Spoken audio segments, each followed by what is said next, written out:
Pirates, 1922, by C. Lovat Fraser.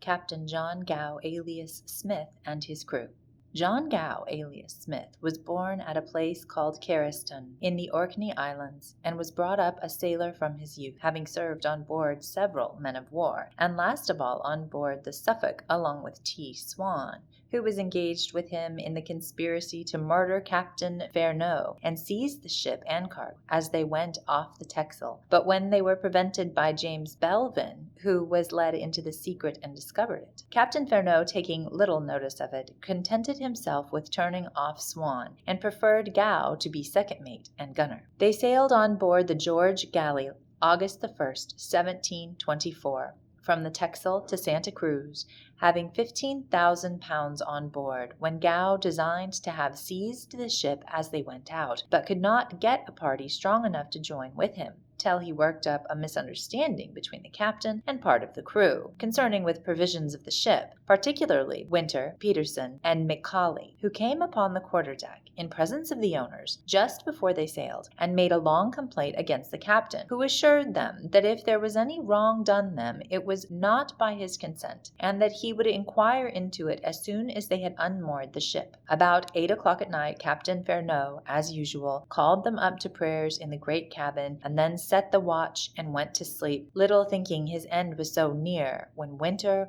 Rawlinson, and Melvin begun the scene of blood, Gow lying snug in his hammock as if he knew nothing of the matter, till he saw whether the villainy would succeed or not. Winter cut the doctor's throat as he was asleep in his hammock, and then went up to Melvin and Rawlinson, who in the meantime had seized the captain, and cut his throat also, but not touching the windpipe. Gow stepped up and shot him with a brace of bullets, and then threw him overboard. Macaulay cut Stephen Algiers, the clerk's throat, as he lay in the hammock, and Williams shot him dead afterwards. Peterson cut the throat of Bonaventure Jelfs, the chief mate, and Michael Moore, at the command of Williams, shot him. After this, Williams came upon the quarter-deck and saluted Gow with Captain Fernot's sword, first striking it upon one of the guns, and saying, "Welcome, Captain Gow, welcome to your new command." After which Gow told the men that if any of them durst murmur or cabal together, they must expect to meet with the same fate.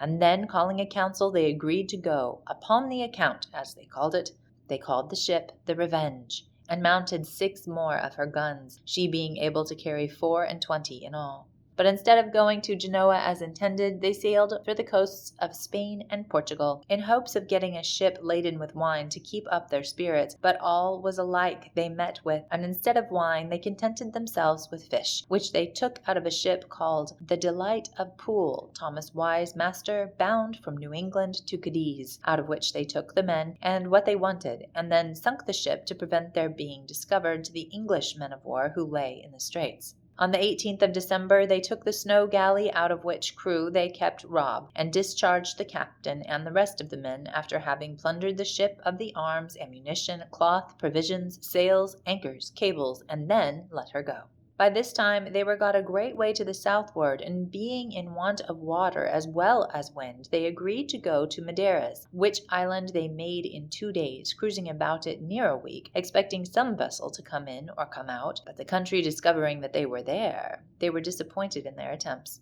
Then they stood away for Porto Santa, where they put up British colors, and sent their boat ashore with a compliment to the governor, desiring leave to water and buy some refreshments, which he readily agreed to, and went with them to pay the English captain a visit, who received him in a very grand manner. But, the refreshments not coming as expected, he at length told him he was his prisoner, and must remain so till the provisions were come on board, which was not till next day, when Gow discharged him, giving him 3 sarons of beeswax and 3 guns at his going away. Having now got provisions, they agreed to return to the coasts of Spain and Portugal, where they had not been above 2 days before they met with the bachelor, Benjamin Crossmaster, from New England, bound to Cadiz, out of which they took Cross and his men, and gave the ship to Captain Wise, as also 24 sarons of beeswax to him and his mate, and to his 4 men 8 sarons.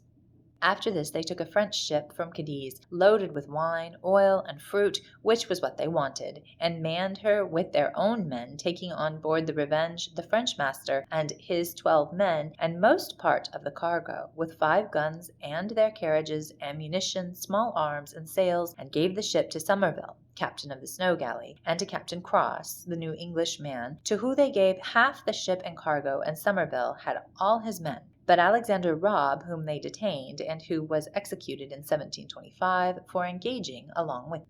Soon after they saw a large ship to the windward bearing down upon them, which at first they thought to have been a Portuguese man-of-war, but they found afterwards it was a French merchant ship coming home from the West Indies, which, not fearing them, came on to the windward. Gow, perceiving she was a ship of great strength, called all his men together, telling them that they had a great many prisoners on board, and that he could not trust many of his own men. Besides, 6 of his best hands were on board the other ship. Therefore, he advised them not to meddle with her, she being far superior in force. This so exasperated Williams that he demanded of Gow to give his orders for fighting, but he, by the advice of the whole crew, declined it. Whereupon Williams snapped his pistol at his face, which, not going off, made him still madder. Winter and Peterson, standing by him, fired each a pistol at Williams, one shooting him through the arm and the other in the belly, at which he fell, and they, believing he was killed, were going to throw him overboard, when he leapt up and ran into the powder room with his pistol cocked in his hand, swearing he would blow them all up, which he had certainly done had they not prevented him that very moment, he having opened the scuttle to do it. They immediately put him in irons and handcuffed him, and then put him between decks in a place prepared for prisoners. 2 days after this they took the Triumvirate, a Bristol sloop, Joel Davis master, bound from Newfoundland to Oporto with fish, from whence they took all her provisions, arms, sails, and 2 of her men, and then let her go with the rest, and all her cargo. Not knowing what to do with Williams, they resolved to put him on board them, and send him away, for fear of further danger, ordering the master to put him on board the first English man of war he should meet with, to hang him for piracy, which, when Williams found they were resolved to do, he made all the submissions he was able to Captain Gow, begging for pardon, knowing if he was carried to Lisbon he should meet with his deserts.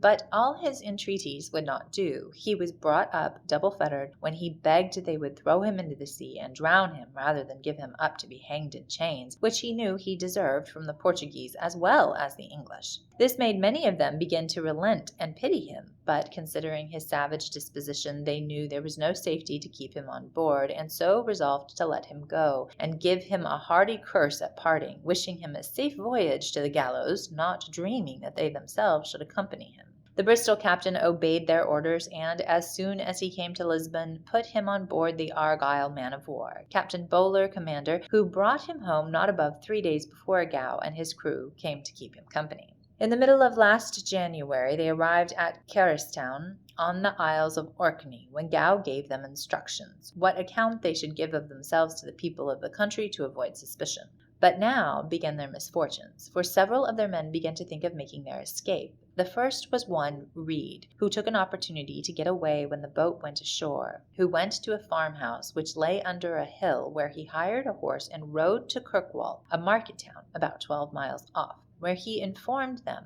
what they were. Whereupon they raised the country to defend themselves. The pirates soon hearing what was done, 10 more of them went away with the longboat, making the best of their way for Scotland, who were some time after taken in the Frith of Edinburgh and made prisoners. This so provoked Gow that he resolved to plunder the country, be the consequence what it would, and in order thereto he sent Belvin, his boatswain, with Rob and 4 more, to Mr. Honeyman's house, the sheriff, who not being at home, his servants let them in, not suspecting their design. They immediately fell to work, but Mr. Honeyman's daughter had the presence of mind to hide the money in a tub of feathers till she found an opportunity to carry it away by the contrivance of Alexander Robb, who was placed sentinel at the door. But when the boatswain found the treasure was gone, Gow having before told them where it would lay, he swore he would burn the house down, and all that was in it, which the young lady hearing, she runs to the charter room where the treasure lay, and threw it out of the window, jumping herself after. However, they plundered the house of about 50 pounds and some plate, and then forced a servant who played on the bagpipes to pipe before them to the ship, whom they also detained, and was brought along with them to the Marshalsea, where he was sick till his release. The next day they weighed anchor and came to Calf Sound, where the boatswain went ashore again with 4 armed men, meeting with no plunder. From thence they went to the island of Ida to plunder the house of Mr. Fay, whom Gow had formerly been schoolfellow with,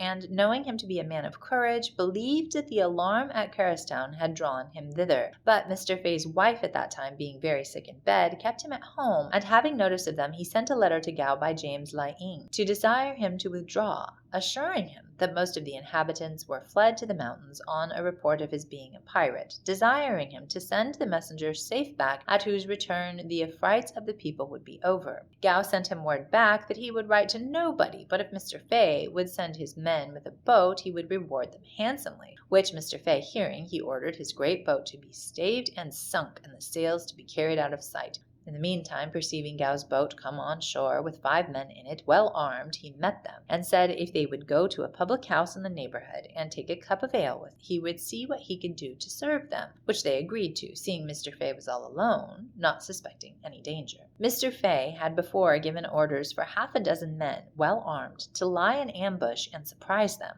which being done, Mr. Fay sent to Mr. Gow to let him know that the country was alarmed, and that it would be his best way peaceable to surrender, which Gow did in a day or two, thinking thereby to make himself an evidence. But it would not do, although he complied so far as to delude all his men ashore one after another, who would certainly have cut his throat, had they known any ways afterwards to have escaped. They were put on board the Greyhound, which delivered them into the Marshalsea, March 30th, 1714, where they continued till June following, when 8 of them were hanged at Execution Dock: John Gow, James Williams, James Belvin, John Winter, Peter Rawlinson, Daniel Macaulay, William Ingram, for another piracy under Anstice, and a month afterwards Alexander Robb was hanged for piracy under Gow. Thank you for listening to this audiobook production by Pendant and Ring. We hope you enjoyed listening to Pirates from 1922 with sundry illustrations by C. Lovat Fraser. Like the video if you liked it, subscribe for more audiobooks, and we'll see you next time on Pendant and Ring.